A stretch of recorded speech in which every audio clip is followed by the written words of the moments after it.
nothing is meant to be stagnant. Humans are not made to just wither and die. That's not our purpose.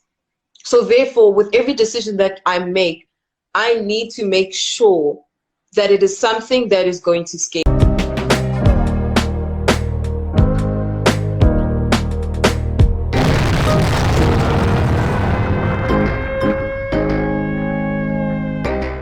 Let's start at the beginning. I'm really curious about your upbringing, because I know that you are first gen South African and you've got Congolese parents, right? Yes, and yes, I do. Yeah, they follow that sort of traditional path when it comes to their careers, and you've also got siblings that have done exactly the same. But you are obviously the creative. So I'm curious as to your upbringing. Like, was there any indication that you were going to be an artist growing up, or did that come at a later stage? 100%. I think it was one of those things where everyone saw it in the jump, and obviously because I have Congolese parents, so in the beginning they were really trying to wean me off it, because it started from an early age. I remember as early as like 5 or 6, because I grew up in Centurion, and I remember there was this little spaza shop that was like our go-to for, you know, when you just need some bread or some milk, you know, something little. And every time I'd see my mom or dad going, I'd force them to take me with them, because I became so close with the owners of that spaza shop, to the point where I would legit be put onto the counters and I would legit serenade all the customers, and I would get paid in sweets and chips. No joke. That was literally how it all started. Every time I was going to the shop, it was a gig. Guys, I've been gigging since I was 6 years old. That is how it was. And at first everyone thought, no, it was just a beginning phase, but it never stopped, because then, you know, once I got into school, it became things like musicals, it became things like house plays, it became anything creative I wanted to be a part of. And then when, you know, the conversation of, okay, now, you know, school's done, now we have to know exactly what we want to do with our entire lives.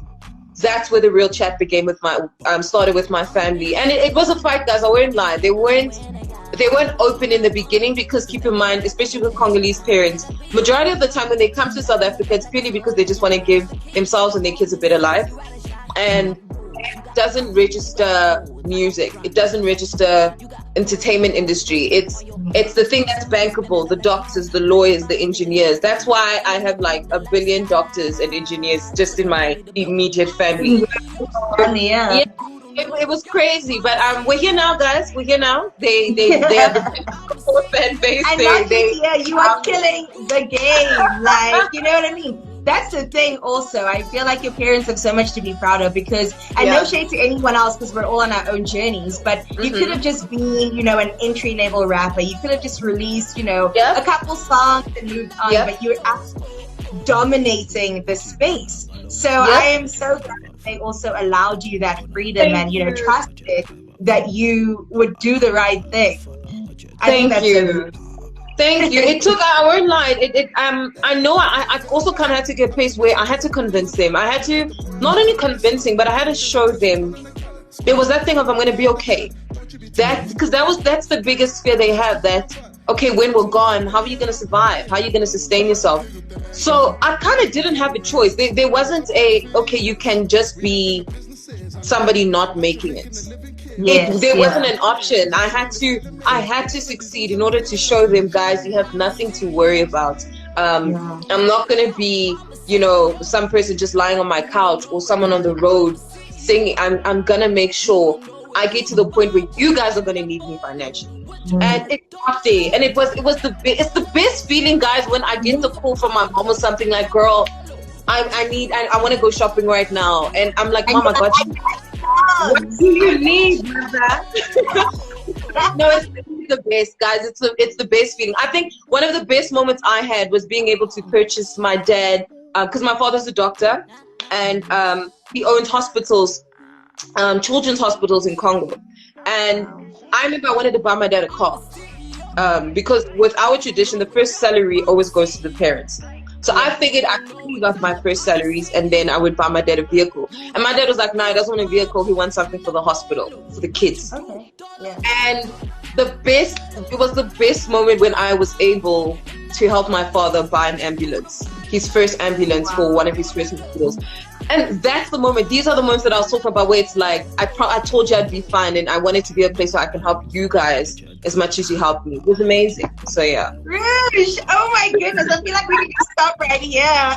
Point blank period. You have made it. You've arrived. That is beautiful. That is so beautiful. And I also love that act of servitude too. That, because I mean, you could do whatever you want with your money. It is yours. But the fact that you've honored your parents and honored, you know, their legacy as well, and decided to give, incredible. Let's talk a bit about the self-expression, because I know that as an artist it takes quite a while to sort of find your voice, and we're all on the journey of, you know, finding our voices and stuff. It's lifelong. But I want to talk about your hair and your self-expression, because obviously we saw you when you stepped into the industry, and you came very secure in your look, in your branding and everything like that. But did that also start from quite a young age, or was it more like a marketing strategy when you stepped into the public space?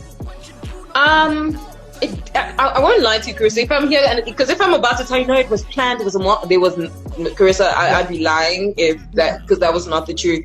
I think, like, because I was already such a extrovert with everything, with my presence, what I would speak about, even just, it also comes down to, like, you know, my surroundings, the friends I had, because I went to Tux and I studied film. So if anybody knows, majority of these artistic students were always so different. Like, and it also got me in my space where I felt comfortable to really play and express myself. So when it came to my hair, I needed my hair to really talk about my character. And a lot of people think, oh no, it was purely because maybe it was about trying to stand out. I knew I didn't need that. For some odd reason, by God's grace, there was a presence that was already instilled in me that I'm just so blessed that people could gravitate towards. But then when it came to my hair, I needed my hair to mirror my character. So it kind of got to a place where the moment you see me, you know that I'm not so hard on myself.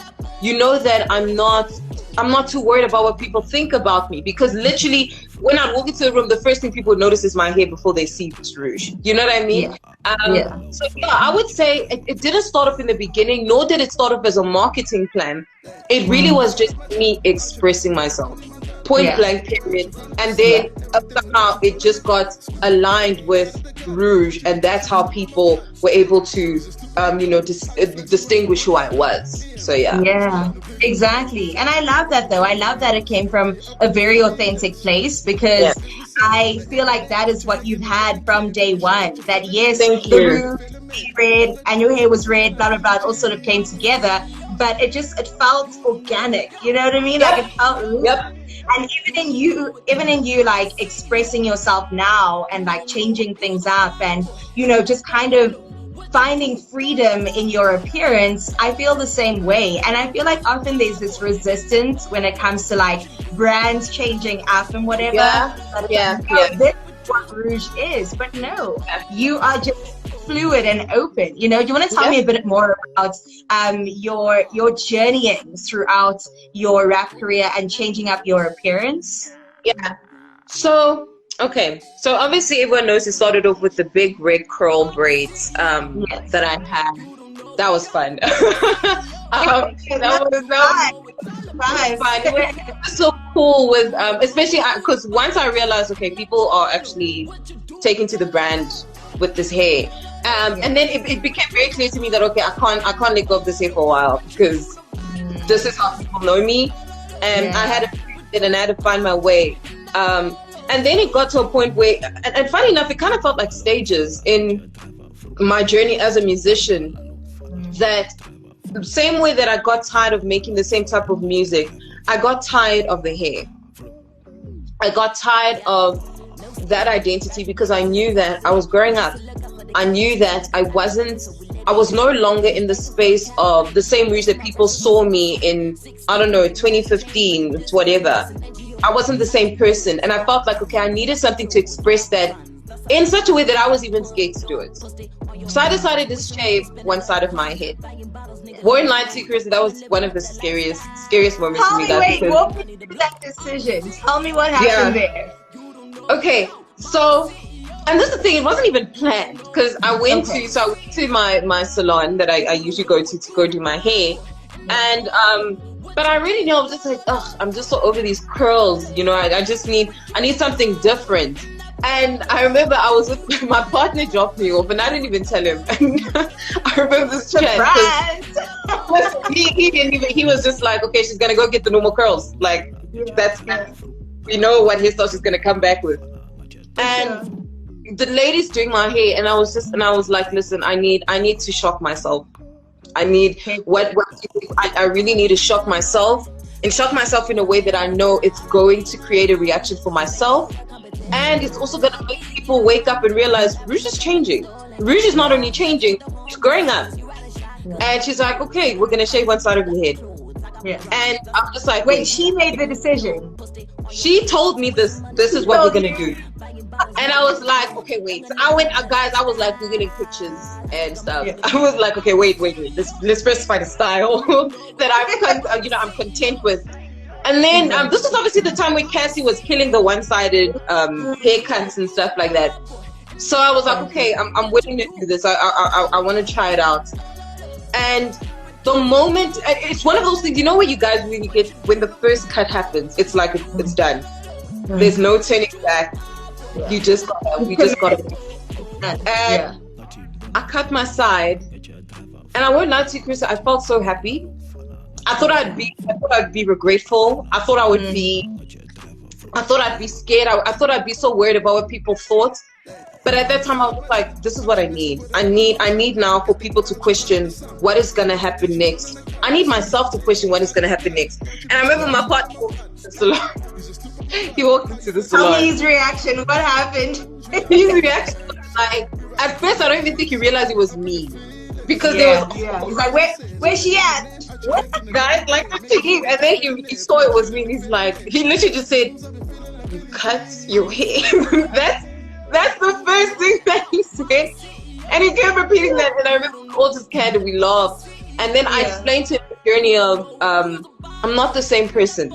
I'm not the same person, and one way for me to express that to myself is hair. There's something so powerful of really taking control of your image with something like hair, something that we know takes time to grow, something that we know people really like to identify people with, especially me. Because if any of the artists out there, especially when it comes to the female rappers, if anybody was really noticed by their hairstyle, it was me.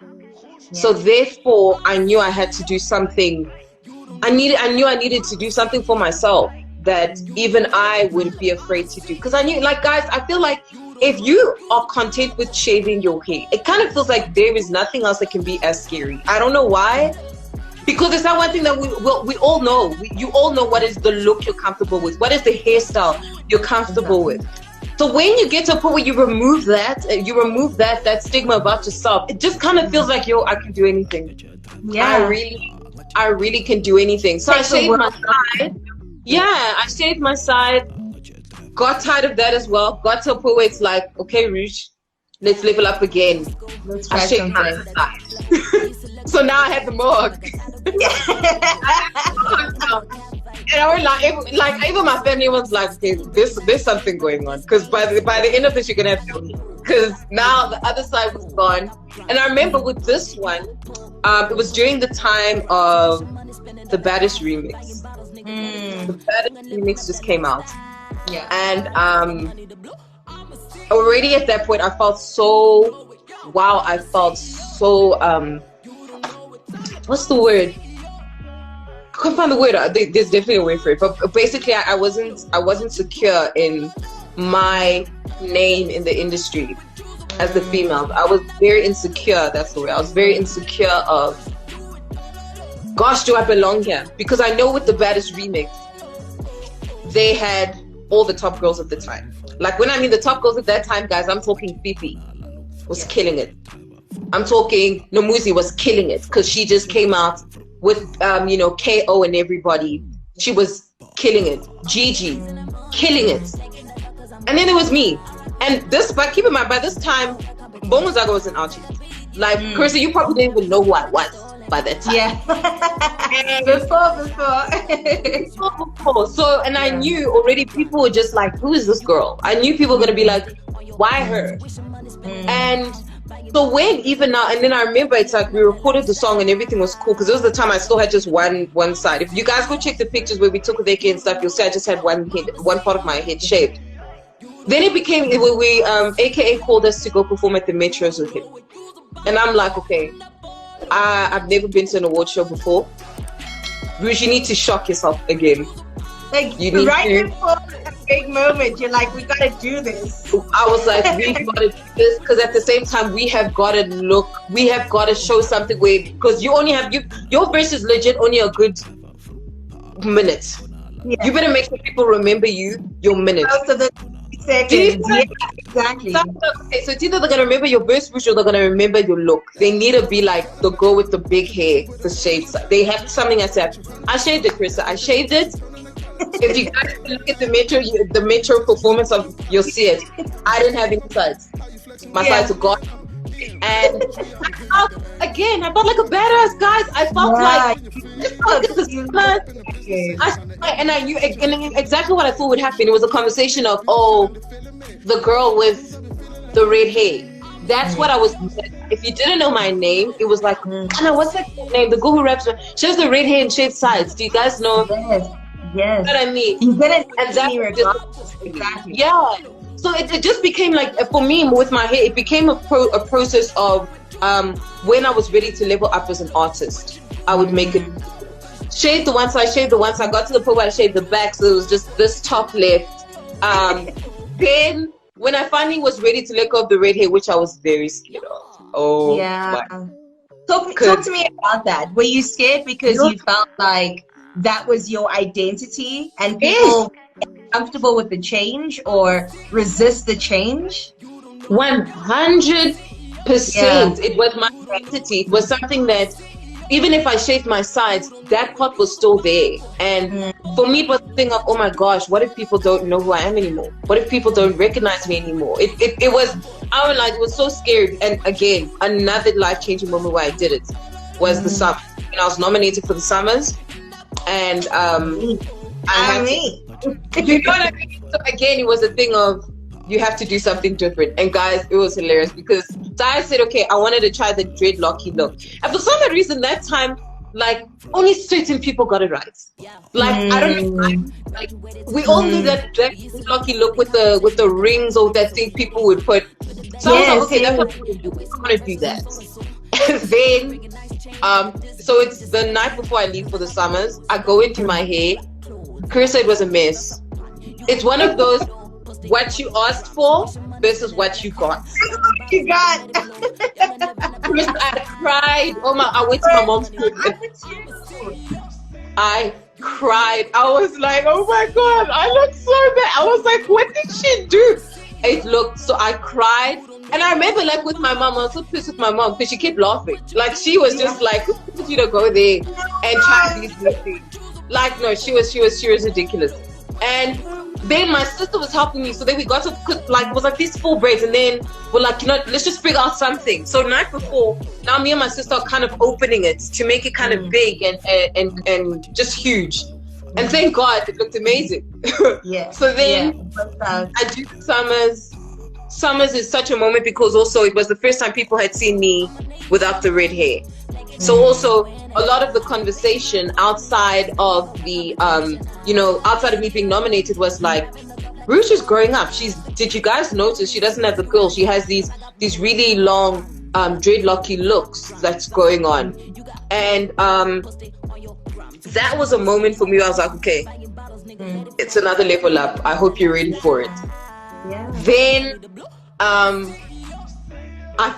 after that I met my makeup artist, and she was like, Rouge, have you ever thought of trying out wigs?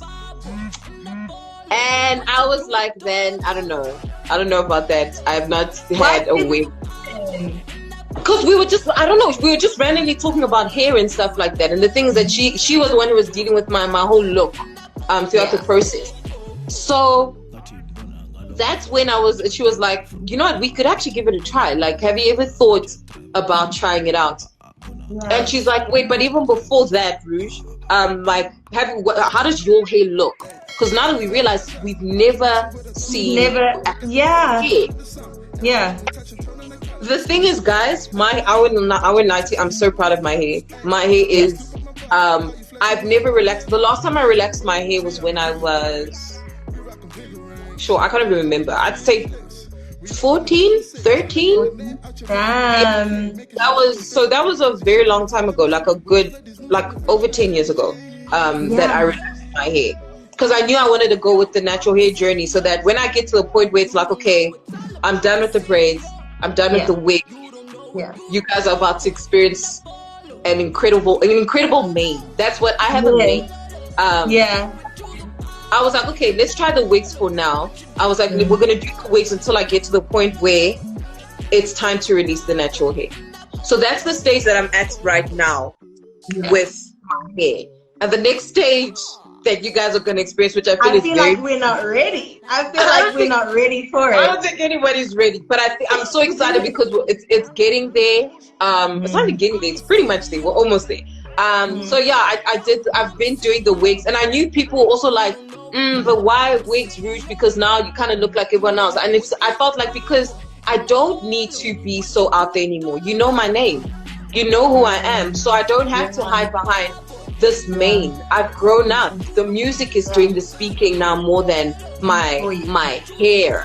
And when I want my hair to do the speaking again is when you guys are about to see my natural mane, and it's going to be amazing. I want to talk a little bit about your change in career, because you know, I feel like you're very much about the process, right? I even love that you've interpreted your hair journey as in the stages of your music and leveling up.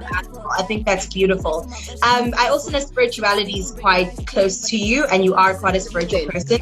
Hair is spiritual, and on your journey, I know you've been connected to the source the whole time. So I'm really curious to delve into the sorts of conversations you had with yourself and your maker when you were coming into the industry, because I think that, you know, I know you don't like to chat about being a female rapper or being a woman in hip-hop or anything like that, but it is a reality that, you know, I know you face regardless. So I want to know the sorts of chats that you had from, you know, thinking you're going to be a singer, which I think lots of people don't even know that, you know, singing on hello, theater girl, theater babe, moving into being, I would say, top 3 best rappers in this country. So, thank you, babes. What sort of conversations was that with yourself, with God, and with whoever else is close to you? Okay, so as we all know, guys, everyone on this, hope you are listening. If you didn't know this, I'm going to tell you now, because listen, the biggest joke you can tell the Lord is your place. That is the biggest joke you can tell the guy upstairs.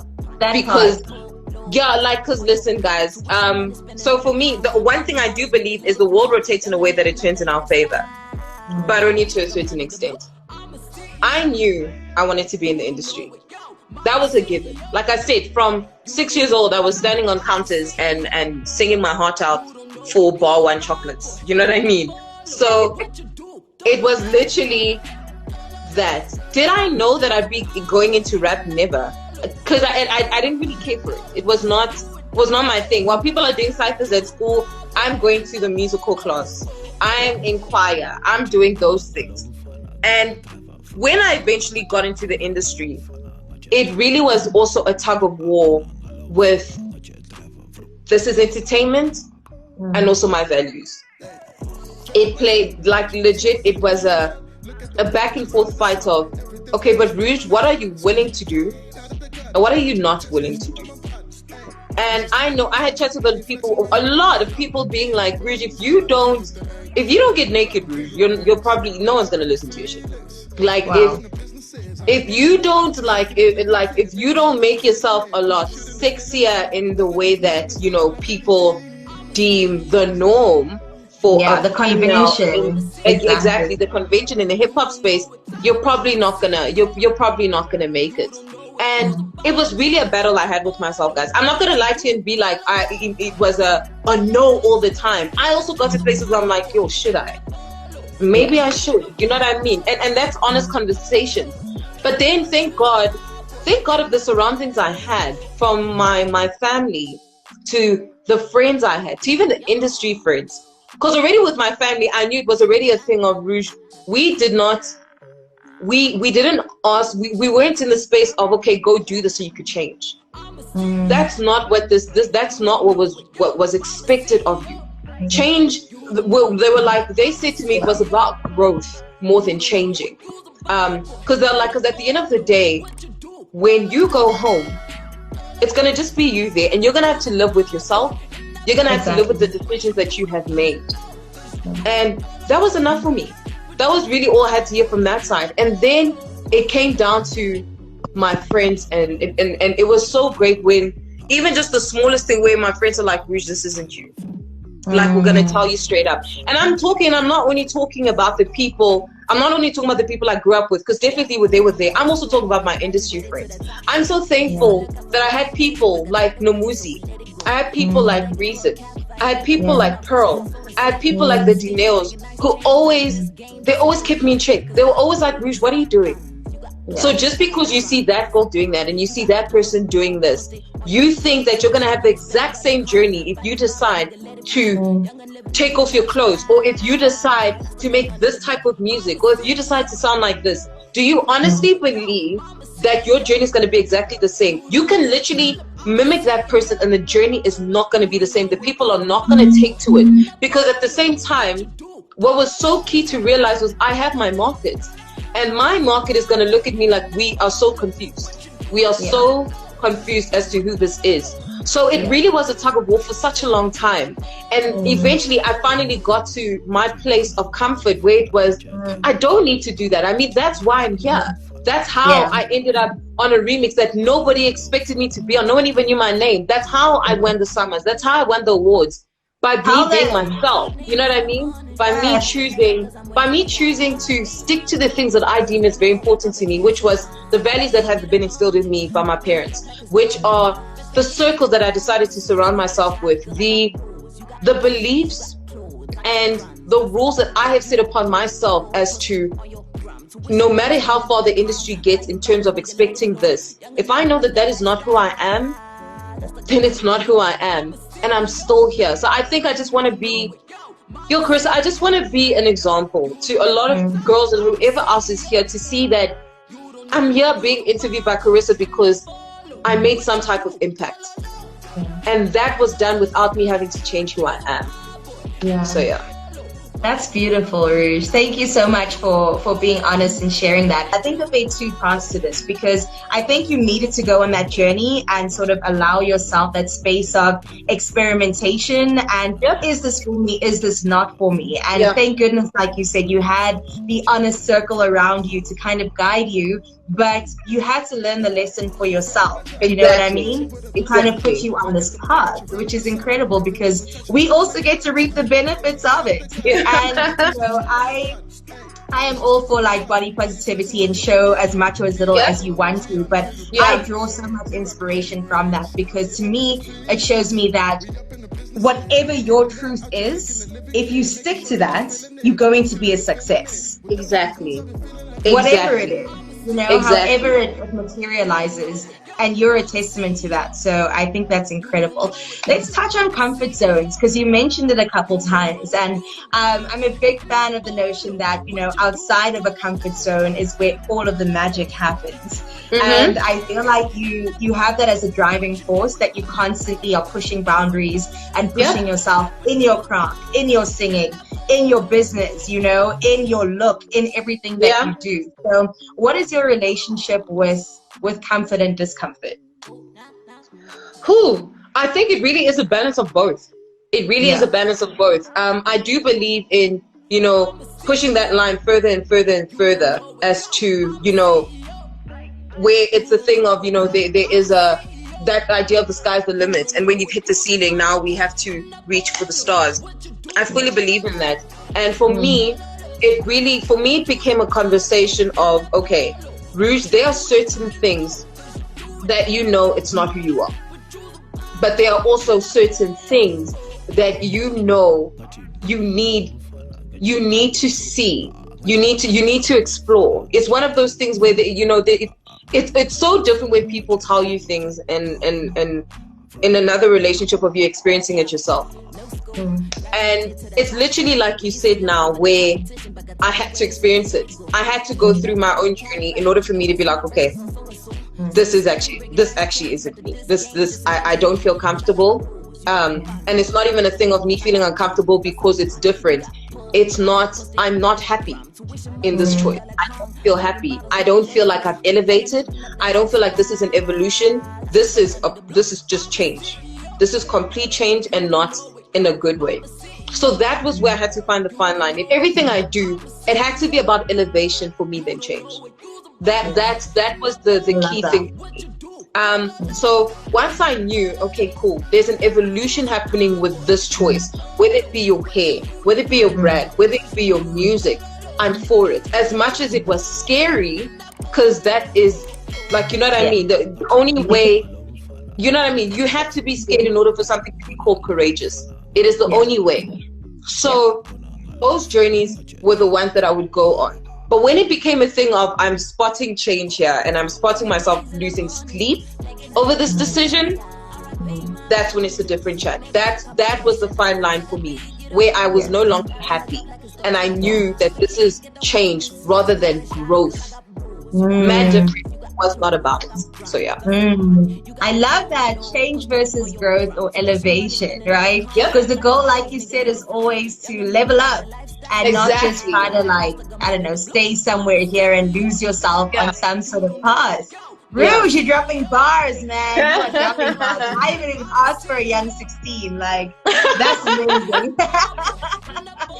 So I know that in one of your interviews, you mentioned that you really value freedom. And I find that beautiful. And it's definitely been a theme over the past 4 weeks, you know. And I feel like it really challenges the narrative of Black women in South Africa, Black women the world over. Because I said this a few weeks ago, that we're not often afforded that freedom to change 100%. Your hair the way you want to change it. To 100%. Go down a path that people don't expect and want you to go down. So I just wanted to ask you, you know, being a Black woman in the space, do you feel that there's any sort of limitation that is put on you from the outside? 100%. I feel like so crazy that you even say that. I saw LeBron James posted something yesterday where he said the most disrespected person on earth is the Black woman. That's legit what he was saying. And it's so true, guys. It really is true. Because with everything, whether it be from how we look, whether it be from even just now in terms of our hair texture, what we do with our hair, these are things that are always topic of conversation. In terms of our identity is always, it's always up for conversation, which is so weird, which has always been so crazy to me, where it's like, how can you tell me how to be me? You know what I mean? That's how I always find it so ironic when I see people who are not Black women being spokespeople for Black women. It's crazy. It's always been so insane to me. So when the opportunity comes for me to literally be able to express myself, because at the end of the day, there's nobody who's going to police my body, not even the Black man. Nobody's going to be able to police my body, my hair, my look, my decisions. Then I always go for it. And that's why for me, one place I was always able to do that is my music. And with my music, it got to the point that I became so good at expressing myself that even guys didn't want to feature me, because it's like, this girl is too much. This girl. And it's like, damn straight. Where nobody's going to tell me what I need to talk about, how I'm going to talk about it, how I need to look when I'm telling people of what I'm saying about it. And so guys, when it comes to freedom, because of the fact that it is still lacking in a lot of places, whether it be in the workplace, whether it be in our friendship, whether it be in circles or other countries or whatnot, when you have the opportunity to be able to express yourself, don't play yourself. Take it with both hands, because Lord knows I'm doing it. Lord Yeah. knows. So yeah. And it doesn't serve anyone else to play small. Do you know what I mean? So when you have the opportunity, go for it fully. Is a question coming through from the Kim Macon saying, how do you experience change versus discomfort with respect to your hair journey? And I think you have expressed quite a bit when it comes to that, but there could be a bit more to say, you know? I think, again, like you said, our bodies are policed. By ourselves, self-policing, and by those around us. Yet I think that you have used your hair almost as a vehicle or as a tool to express your, like you said, your growth and elevation. So, do you want to talk a bit to that? 100%. I think you literally just explained it like the nail on the head. When it comes to change and when it comes to growth, when it came to my hair, the reason why I always use my hair as a tool is because I knew how much my hair, not to myself, but to the public, played a very important. I wasn't blinded at the fact that my hair was such a massive conversation to the market. But I also knew that with my hair, with it being something that's so important to me, something that for even myself, it would either scare me or excite me with the decisions that I would make. Yeah. When it was time, that's why I would use my hair as almost a marker to let me know, Rouge, it's time. Another elevation is coming. And you know, with every elevation that you do, it's your hair that's the starter. Because when you go forward with your hair, like I said, with me, with my hair, I knew that if I could do this with my hair, there was nothing else that could scare me. So that's how I would use my hair as a marker to let me know, Rouge, we're back. It's that time again. You ready? The evolution is happening. What are we doing with the hair now to let people know that? And it became so cool at the fact that even people started to know that. And it was so great without me even having to express it or me having to literally say it. You know what I mean? It became a thing of, it was so cool. I even saw recently, it was a podcast, the podcast with, and Cosmo Miss Cosmo. and yes. You would expect Miss Cosmo to talk about it. But it was Scoop's like, guys, there is an evolution happening with Rouge. Has anyone noticed? He was literally like, has anyone noticed her hair keeps changing? And now she has the short haircut look that says, short hair don't care. He spoke about it. And it made me so happy because it was like, people are finally starting to get that. There is an evolution happening. And when you see my hair change, that means something else is about, that something is about to elevate. That's what is about to happen. There's an evolution that's going on. And that's how, for me, it's the, change versus evolution. Like I said, if I am not happy, that is change. But if I am scared, that allows me to be courageous and allows evolution. That is the difference. Damn, I mean, I feel like I could talk about this forever because I agree. And also, when a woman changes her hair, you know she's about to change up her life. She's not playing games. She's not playing games. I want to just talk very briefly about that moment before you step into change. So I've had many moments in my life as well where I've done things that scared the beep out of me, but I knew that on the other side of it was a new version of me that I'm going to thank later. Do you know what I mean? I'm going to thank myself for making that decision. So what sort of self-talk do you do before going into these changes, before making these decisions to, number one, change your hair, of course, like you said, it's a marker, but also to level up? I think for me, the conversation I always have with myself is, I guess it would be a conversation of, Rouge, it's time.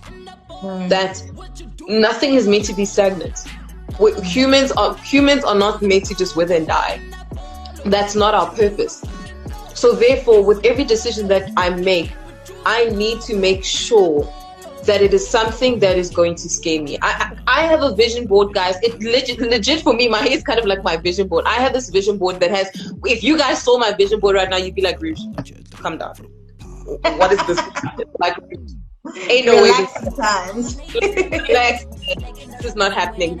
And that was the same for me. It's the same thing with like my hair. It needs to scare me. I need to be where it's like, I don't know if I can do this. But once it's done, it's like, you just did it. And that for me is the journey. That it kind of, I guess it becomes like a signifier to the rest of my life and the decisions that I make with my life. When I'm able to do these things with something that was so precious to me as my hair, when I was able to cut it, when I was able to remove something that I knew everyone else knew me for, with the risk of, Rouge, you no longer have an identity. Now you just look like everyone else, no one's going to be interested.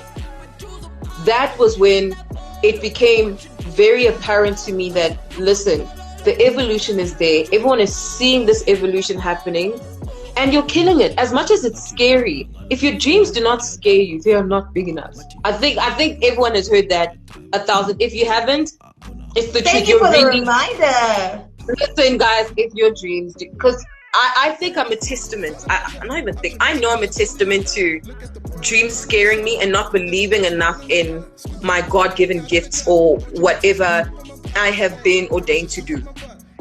Because in everything that I did, like I said, Chris, I was not trying to rap. This was never a conversation in my life.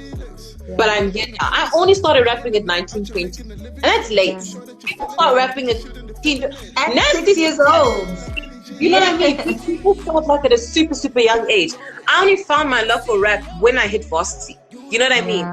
And then even with that, there was a space of, I knew there were all these girls. I knew there were all these other girls that were killing it, that had heavyweights behind them. Whether it be Gigi had Kuli, Nadia had Casper, Muesli had KO, and there was, you know what I mean? So I knew that, I'm going up against girls who are killing it right now, and they have this massive brand and this massive power behind them. And with every decision I needed to make, it had to be scary. Because Carissa, if I was comfortable, guys, you probably wouldn't be talking to me right now. Because then half of the things everyone's like, Rouge, yeah, she did it.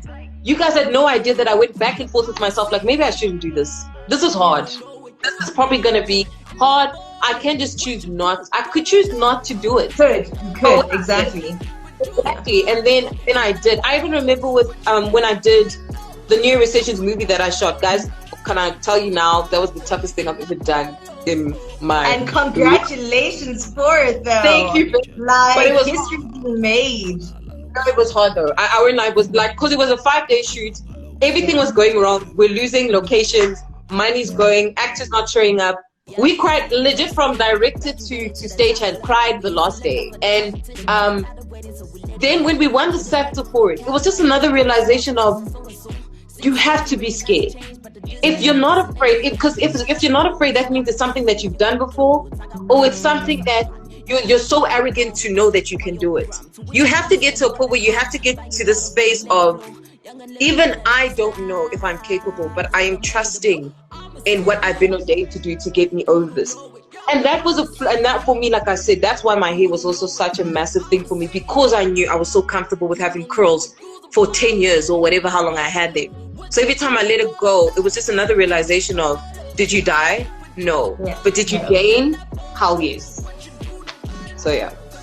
I mean, is there anything else to say after that, Rouge? That was beautiful. And yes, I 100% echo your sentiments. I feel like we are always rewarded when we take steps of faith, when we take 100%. Leaps of faith, you know? And you are, again, testament to that. And you have witnessed that throughout your career. And I can just imagine the sorts of like moments that you have with yourself as well, when you sit and go, oh my gosh. Like, not only did we produce, create, and direct this thing, we got acknowledged by a board of people that you shouldn't have been acknowledged by, you know what I mean? And that's like in important comments. And there you were getting yourself done, making history, like, you know, playing in spaces everywhere. So I think that's so beautiful, and again speaks to just the endless power that Black women have. And thank you for stepping into your power, because I know it scares you, but every time you do, I get inspired.